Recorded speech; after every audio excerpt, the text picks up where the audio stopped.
alors aujourd'hui je vous propose un tuto polymère. Je vous propose de faire du mokumegane. Voilà, alors pour ce faire, j'ai choisi donc n'importe pièce carrée parce que j'ai pas besoin d'une grosse proportion. Donc ça va me permettre de couper les formes rapidement. Voilà. Donc j'ai préparé du noir, du translucide turquoise, mais j'insiste sur le translucide, et de l'or, du glamour or. C'est tout du cernite, hein. De toute façon, vous savez que moi je ne travaille plus que la cernite, et parfois la Prémo, la Pardo, mais la plupart du temps c'est la cernite. Donc, et bien tout simplement, je vais faire 4 carrés. Voilà. 4, 3. J'ai des bêtises. Donc le noir, je vais le mettre, je l'ai fait exprès un peu plus parce que je vais le mettre de côté pour faire la semelle plus tard. Et puis le reste, voilà, ça va repartir. Alors je me suis positionnée un petit peu différemment. Vous voyez un petit peu l'ordinateur. C'est un nouvel ordinateur, c'est pas le mien. On me l'a prêté pour un temps indéterminé. Il est génial. Donc j'espère que, enfin peut-être d'ici là vous l'aurez vu, hein, mais j'espère faire des lives avec cet ordinateur. On verra si ça fonctionne. Voilà, alors les pâtes, j'ai oublié de vous le dire, je les avais passées au cran le plus épais de la machine à pâte. Je vais mettre du translucide sur le noir. Hop là. Voilà, si c'est pas bien encadré, c'est pas bien grave. Et le or sur le translucide. J'ai choisi volontairement ces 3 couleurs parce que je trouve qu'elles s'adaptent très très bien entre elles. L'or, le turquoise et le noir. Voilà, maintenant j'ai choisi du turquoise translucide parce que j'ai envie de voir les effets que ça peut donner. On verra, mais en tout cas, voilà. Alors, j'aplatis un petit peu et je vais le repasser dans la machine à pâte à la même épaisseur. Voilà. Voilà, donc je vais couper en 3. Bien que ce soit pas très égalitaire, mais bon, et je remets les uns sur les autres. Alors attention, hein, les uns sur les autres, mais toujours dans le même sens, c'est-à-dire on ne fait pas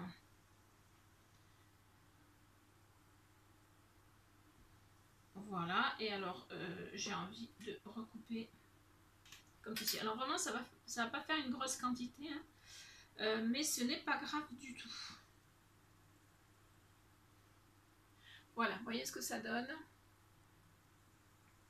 Alors maintenant, eh bien, je vais m'amuser à déstructurer tout ça. Je n'ai pas sorti mon bon matériel, si j'ai ce qu'il faut.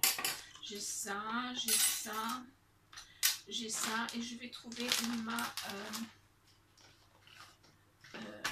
ma lame crantée si je peux dans tout mon bazar. Je vais essayer, sinon ce sera pas très grave. J'essaie de voir si je la vois. Non, je la vois pas. Voyons voir.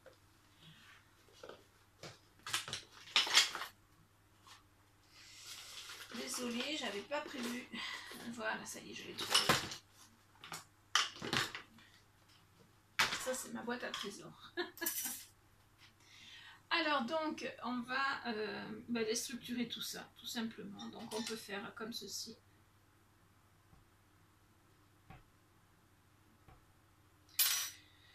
Oui, ben ça c'est pareil, hein. Donc ensuite on peut déstructurer comme ceci.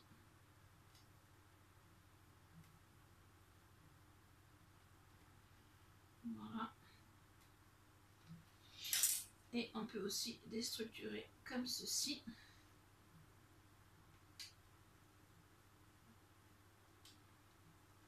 Voilà. Ensuite, on vient le remettre comme il faut. On peut s'aider d'un acrylique.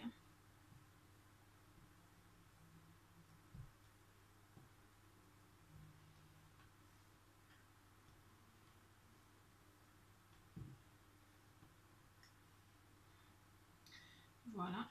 vous voyez que ça commence à être déstructuré. Et on va refaire une fois. Voilà, on va refaire une fois. Et on va même pousser le bouchon jusqu'à agrandir un petit peu certains trous. Voilà. Et à y mettre un petit peu de noir dans un.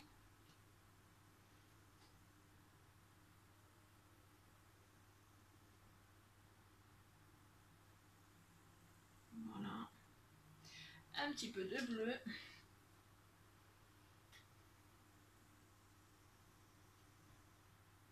Alors c'est une technique que tout le monde connaît, hein.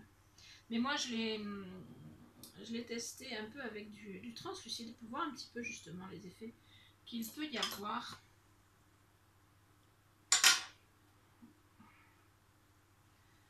Voilà, alors celui-là on va rien mettre, on va juste laisser ça. On va continuer à déstructurer.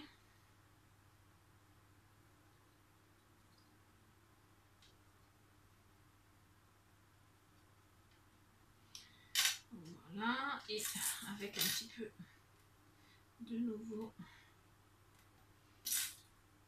Voilà. Donc normalement on a quelque chose de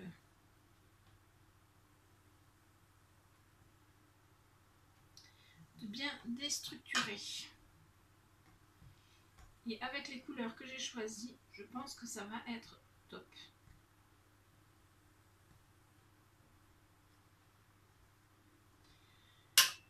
Maintenant que j'ai terminé donc ma petite création, je ne sais pas si vous voyez bien, je vais couper. Donc là ici c'est le haut. Vous voyez, c'est là. C'est comme ça que j'ai superposé les tranches. Donc je vais le tourner comme ça et je vais couper comme si je coupais mes tranches en fait. Voilà. Alors, vous êtes un peu loin, je suis désolée, mais c'est difficile de mettre l'ordinateur, le pied du téléphone, etc. Voilà. Donc voilà ce que donne la tranche de Mokumegane. Et je trouve ça plutôt sympa. Donc je vais faire plusieurs tranches et je vais ensuite me préparer un support.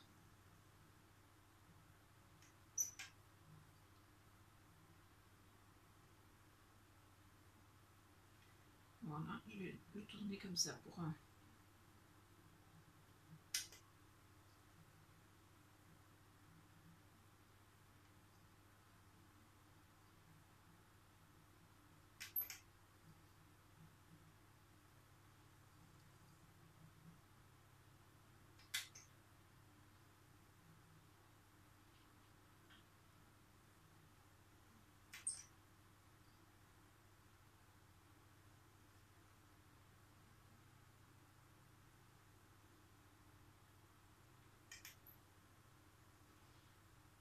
Et voilà donc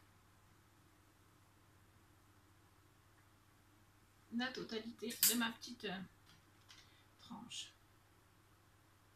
Donc je vais retravailler mon noir. Par contre, je vais le faire moins épais parce que je veux pas que mes bijoux soient trop épais. Je n'aime pas les bijoux trop épais. Après ça c'est mon point de vue et chacun le voit comme il le peut, comme il le veut, voilà.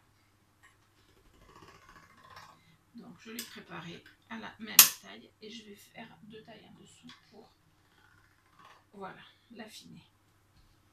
Voilà, donc une fois que mon fond est prêt, eh bien je viens tout simplement positionner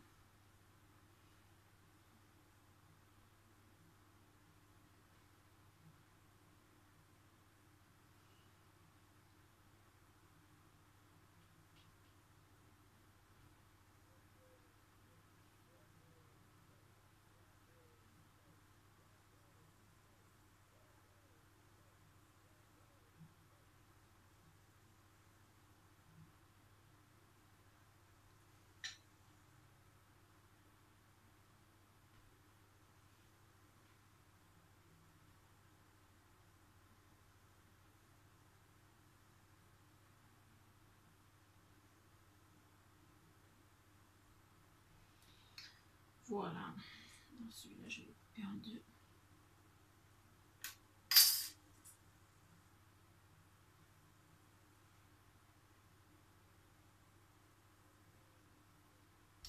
Voilà, donc ensuite je prends un petit papier sulfurisé pour protéger un petit peu ma création. Et je viens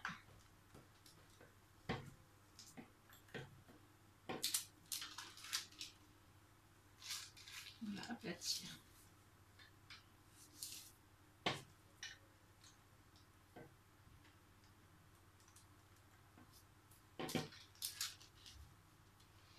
Voilà, donc j'ai envie de la repasser à la machine à pâte et je vais voir tout de suite ce que ça va donner. Alors j'ai mon ventilo qui m'envoie de l'air, du coup ça veut s'envoler. Donc je sors le surplus de pâte noire.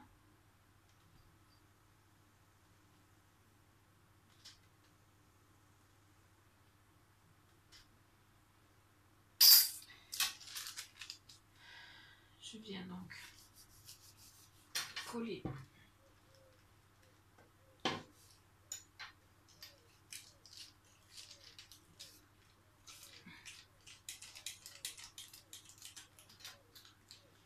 mon papier. Voilà, j'ai bien positionné mon papier pour ne pas que pendant le passage à la machine à pâte, ça me déforme tout.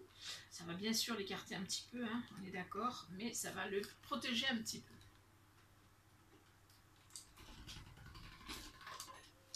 Et voilà le résultat. Donc le passer à la machine à pâte, c'est dommage, mais en même temps, ça permet que vous ayez quelque chose de nickel au niveau de la taille, de l'égalité. Enfin voilà, vous aurez compris. Donc maintenant, je vais venir en porte-piécé et faire un bijou. Alors, je ne sais pas encore quoi.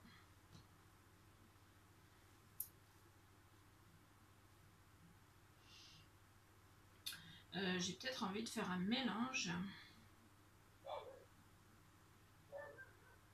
Alors, j'ai envie de tester quelque chose. Donc, je mets ça par côté.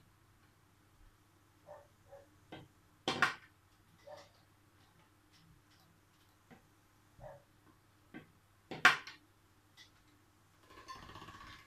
je vais me faire des... Alors, bien sûr, il faut que ce soit à la même épaisseur que celui-là, donc le plus gros. Et je vais faire...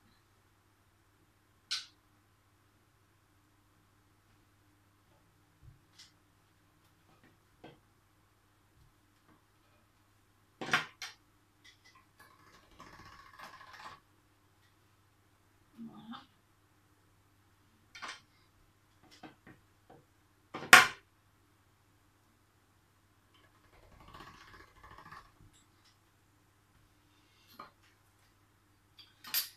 Voilà, donc je vais faire...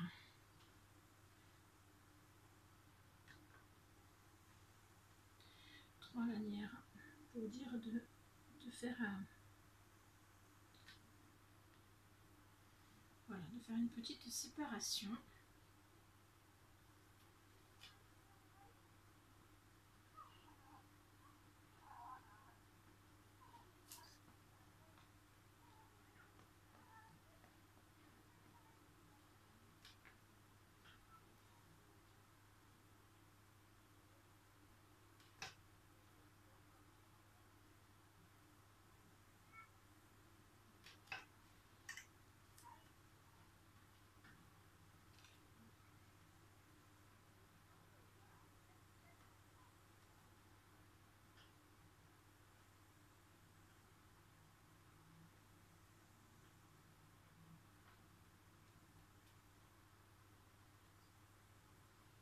Voilà.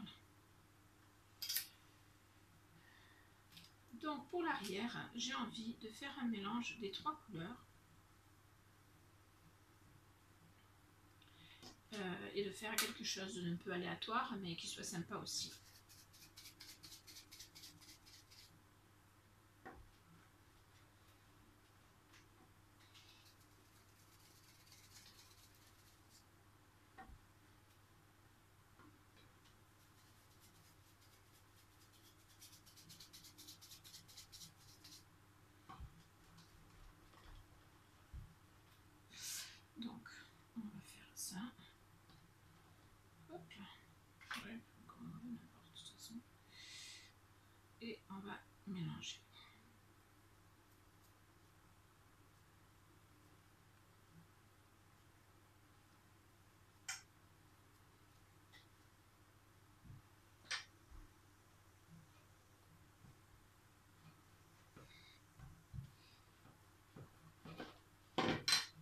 passer dans la machine à pâte. Et je vais essayer de faire voilà, un espèce de dégradé, mais très désorganisé, on va dire.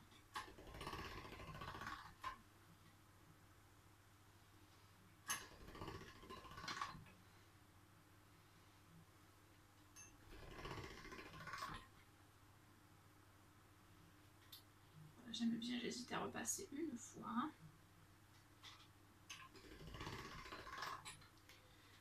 Voilà, alors on perd un peu du bleu, c'est dommage, d'autant que on va le perdre aussi sur... voilà, je vais garder ça à l'arrière, hein. Je vais juste le passer en plus fin. Voilà. Donc je vais garder celui-là pour l'arrière, je vais me mettre de ce côté-ci. Les deux sont jolis, hein, cela dit. Donc je prends ceci. Et je vais couper ici. Ça, on pourra en faire autre chose, il n'y a pas de souci. Et je vais faire ici. Voilà. Et on va s'amuser juste à faire un petit rajout.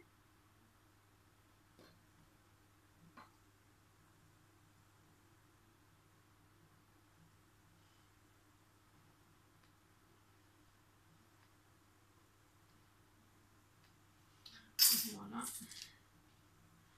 On va faire celui-ci aussi. Alors on n'hésite pas, si la languette n'est pas assez longue, à l'étirer un peu. Ou si elle est un peu trop épaisse aussi, c'est un peu trop large. Voilà, c'est l'avantage de la pâte polymère, c'est qu'on peut l'étirer un petit peu sans tout casser.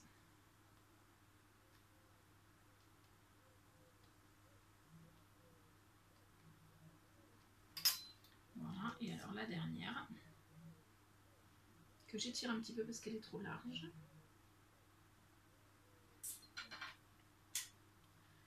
Voilà, et que je viens coller aux autres, bien évidemment.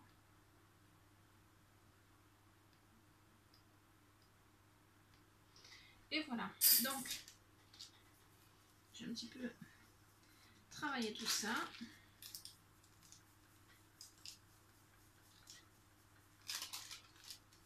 J'ai hâte de savoir ce que ça va donner au niveau du bleu, parce que comme c'est un bleu translucide, par contre j'ai un peu peur que ça se voit pas assez en fait. J'aurais peut-être dû prendre du vrai bleu et pas du translucide.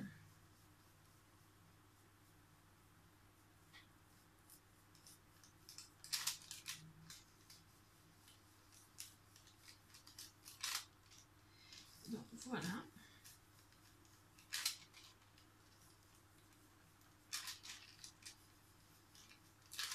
Et on va reprendre celui-là, je pense que c'est encore le mieux, et le rajouter ici.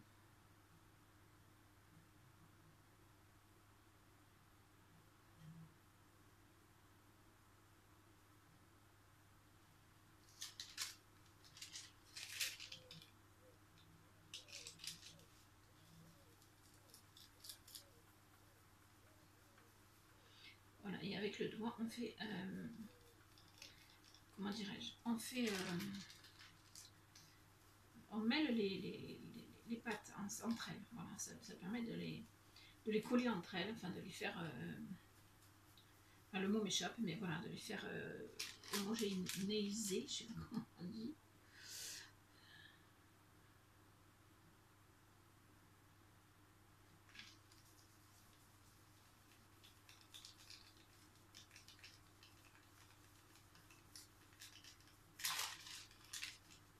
Ici, c'était bon.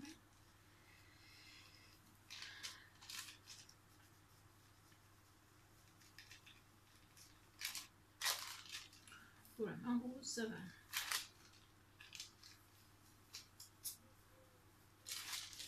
Et voilà. Donc, on n'a plus qu'à emporte-piécer ce qu'on veut. On peut emporte-piécer avec ça. On peut emporte-piécer avec un cœur. On peut emporte-piécer avec ce qu'on veut. J'avoue que j'ai pas tout là sous la main.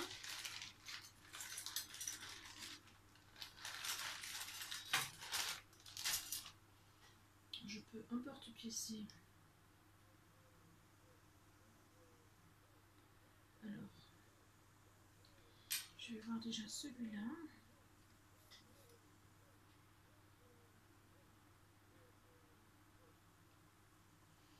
Alors non, je préfère...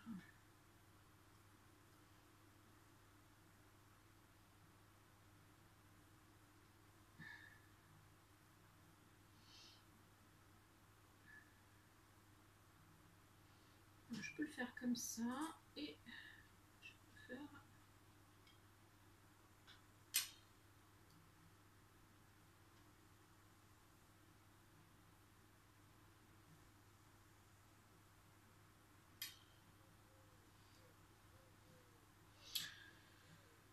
je ne sais pas trop.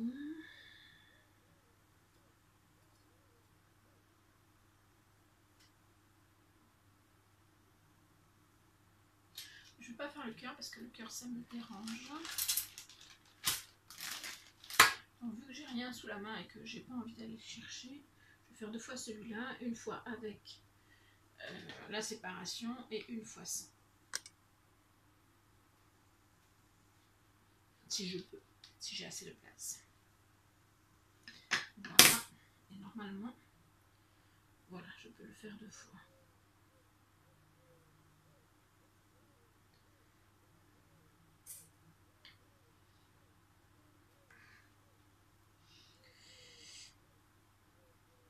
Et je peux prévoir aussi de faire pour une bague. Je peux même faire des boucles d'oreilles, enfin voilà. Donc je vais emporte-piécer tout ça, continuer. Et je vous montre après le résultat final. Alors voilà le résultat sur ma création avec donc du Mokumegane. Voyez, regardez, regardez si c'est beau. Alors ici vous avez un petit peu d'effet bleuté qui est très sympa parce que ça fait vraiment haut. C'est comme si voilà, il y avait une profondeur. Et c'est le translucent qui fait ça. Voilà. Alors j'espère que vous le verrez bien. Moi le retour ne me montre pas grand chose, mais j'espère que vous le verrez bien. Et sur celle-là, c'est encore plus visible. Voilà, sur cette pièce-là. Voilà. La couleur translucide est vraiment à tomber. Voilà, j'aime beaucoup ces effets. Alors bien sûr, j'ai préparé le montage, il n'y a plus qu'à. Donc ici, ce sera pour les boucles d'oreilles. J'ai pas encore décidé comment j'allais les monter, mais voilà, elles sont prêtes. Voyez. Toujours cet effet donc de brillance lié au ponçage et polissage, et surtout cet effet de profondeur ici avec la translucente. Voilà. Donc c'est de la translucente de chez Cernit. Je ne sais plus si je vous l'avais dit. Voilà. La bague sublime. Sublime cette bague. Vraiment cette bague me plaît énormément parce qu'elle est vraiment extraordinaire. Voilà. Je pense que vous voyez un petit peu les effets de profondeur de la translucente. Voilà, donc c'est de la translucente de chez Cernit. Donc ce n'est pas résiné, c'est vraiment poncé poli et c'est juste magnifique. Voilà. Et j'ai essayé une autre pièce dans d'autres couleurs. Ici, là, le mauve, c'est de la translucente, mais ça n'a pas donné le même résultat. Et je vais vous dire, c'est de la translucente de la marque Pardo. Alors, est-ce que c'est pour ça ou est-ce que c'est parce qu'elle est plus sombre? Mais il n'y a pas du tout le même résultat. J'ai fait une parure aussi, plus petite, mais une parure aussi. Et franchement, je n'ai pas retrouvé ce rendu sublime que j'ai là avec cette translucente de chez Cernit. Voilà. Donc, il faudra que j'essaye avec d'autres translucentes, d'autres marques, d'autres couleurs aussi. Mais vraiment, j'ai un rendu extraordinaire. Cette bague me plaît énormément.